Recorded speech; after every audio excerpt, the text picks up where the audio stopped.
Gue mau jujur deh hari ini. Kenapa sih pegawai kantoran itu kerjanya cuma duduk, depan laptop, rapat, ngopi, tapi digajinya selangit. Sedangkan kita, konten kreator, kerja pakai otak, begadang, cari klien sendiri, malah dibayar murah. Ini lucu atau miris sih? Jangan dibilang ini adil, karena jelas nggak adil. Yang satu duduk doang, yang satu banting tulang. Dan buat kalian yang mungkin tersinggung, mungkin karena kalian ngerasa. Share kalau kalian ngerasa nggak adil. Ngomong apaan sih dia? Kantoran kan juga kerja. Provokatif banget sih. Kayaknya harus kena cancel culture sih. Fix. Fix banget.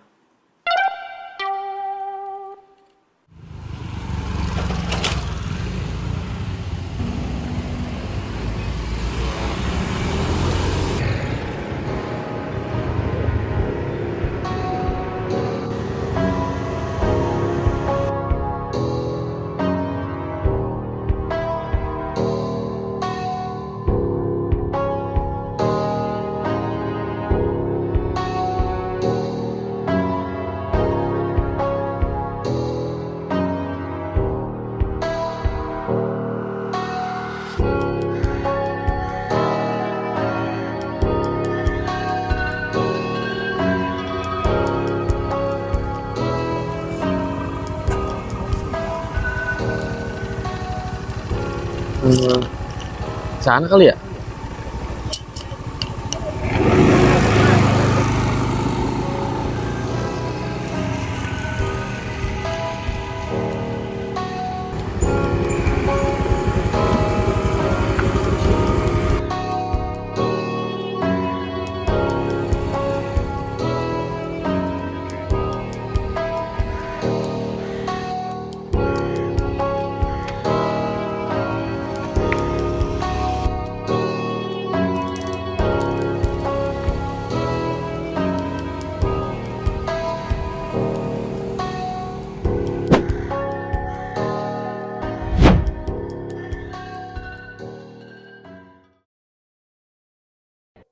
Halo guys, balik lagi di Close the Window. Oke, jadi sore ini kita kedatangan bintang tamu yang lagi dicari-cari banget sama netizen nih.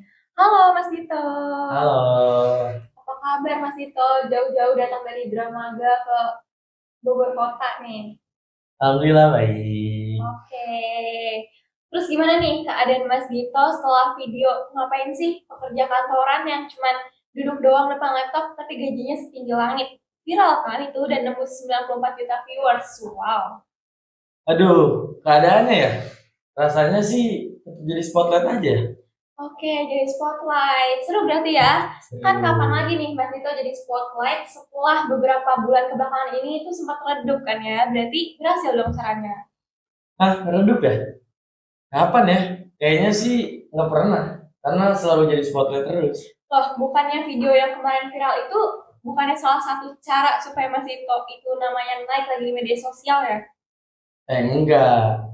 Jadi, kan gue cuma nanya, kenapa pekerja kantoran itu gajinya tuh selalu besar, cuma rapat, duduk-duduk, dan konten kreator itu kerjanya harus pakai otak, kreatif, dan gajinya tapi di bawah UMR. Tuh. Tapi video Mas Dito itu cuman nyuarain opini dari curhatan berdatabase di Twitter doang, nggak ada verifikasi resmi. Itu kan namanya sensasionalisme dan clickbait demi tembus viewers 90 juta.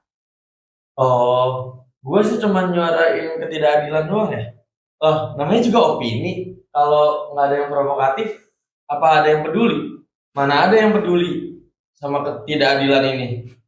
Oke, iya sih, bener. Tapi konten kreator itu punya kode etik loh Mas Dito. Kalau nggak salah tuh konten nggak boleh yang menyesatkan, apalagi bikin heboh yang ujung-ujungnya itu merugikan. Konten Mas Dito ini termasuk melanggar etika profesional dan juga mengorbankan fakta demi viewers. Nah, konten gue kan emang rata-rata opini dari sudut pandang gue. Kalau emang berdasarkan rata-rata kelas S2, nonton aja seminar semua. Oke, baik-baik, tenang Mas Dito. Ngomong-ngomong nih, Mas Dito kayaknya juga sempat struggling ya di awal tahun, sampai kayaknya harus jual aset buat nutupin utang-utang agensi lama di Mas Dito. Pertanyaan apa sih ini? Kan tadi perjanjiannya nggak sampai privasi ini. Pertanyaan apa sih ini? Itu kan urusan pribadi saya. Tenang Mas Dito, tapi ini penting loh guys. Siapa tahu pertanyaan aku ini itu termasuk alasan Mas Dito ini membuat konten yang kemarin itu untuk mengamankan endorsement Mas Dito yang bayarannya besar ya Mas Dito kayaknya. Kok jadi kesini-sini sih? Kan tadi perjanjiannya membahas konten yang viral. Kenapa jadi ke masalah pribadi saya? Tapi bisa aja kan pertanyaan aku ini jadi alasan Mas Dito nih buat bikin video yang kemarin sempat misleading itu. Lu tahu nggak sih pertanyaan lu itu melanggar etika jurnalistik? Podcast apaan sih nih? Udah, gue mau stop. Tenang lah Mas Dito, tenang ya guys, ini kan kita live. Tapi gue bukan objek lu. Tapi selama ini kan Mas Dito udah menjadikan banyak orang sebagai objek. Jadi gimana nih rasanya Mas Dito sekarang dijadikan objek? Tapi kan itu beda. Beda apa ya Mas Dito? Itu cuman speak up doang. Oke, jadi konten Mas Dito yang kemarin itu cuma speak up, tapi dengan judul yang provokatif, tanpa data verifikasi dan juga framing nih yang bikin ujaran kebencian kepada satu profesi. Itu kan bukan menyuarakan ya, itu lebih tepatnya menggiring. Terus Mas Dito sadar nggak sih dampak dari video yang Mas Dito kemarin? Banyak loh pegawai yang dihujat, direndahkan, dan juga banyak yang kehilangan pekerjaannya gara-gara framing dari netizen itu katanya pekerjaan kantoran itu malas tetapi banyak uangnya. Gue nggak nyuruh orang-orang buat ngelakuin itu. Tapi Mas Dito tahu kan apa yang bakal terjadi nih kalau semisal Mas Dito up konten tersebut? Gue capek gagal dan setiap kali gue main aman, gue nggak pernah viral. Kalau bikin yang kontroversial, semua datang. Endorsement, perhatian, duit juga. Dan Mas Dito menukar itu semua dengan data yang tidak valid di konten Mas Dito. Gue tuker idealis dengan kenyataan.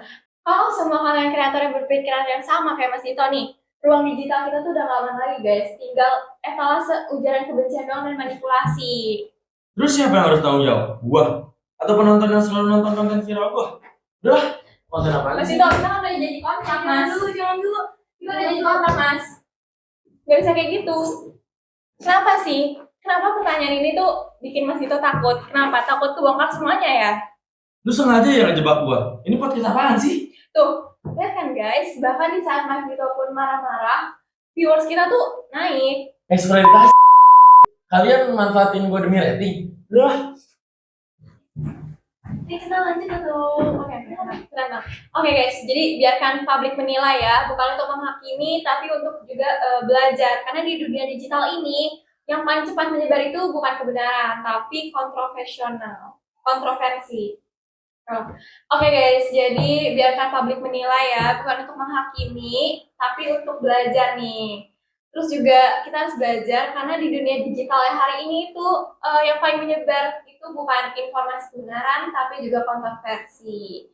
Jadi kita harus bisa memilih-milih mana konten yang bagus dan juga yang tidak. Oke guys, sampai jumpa di Close the Window. Apaan sih ini podcast?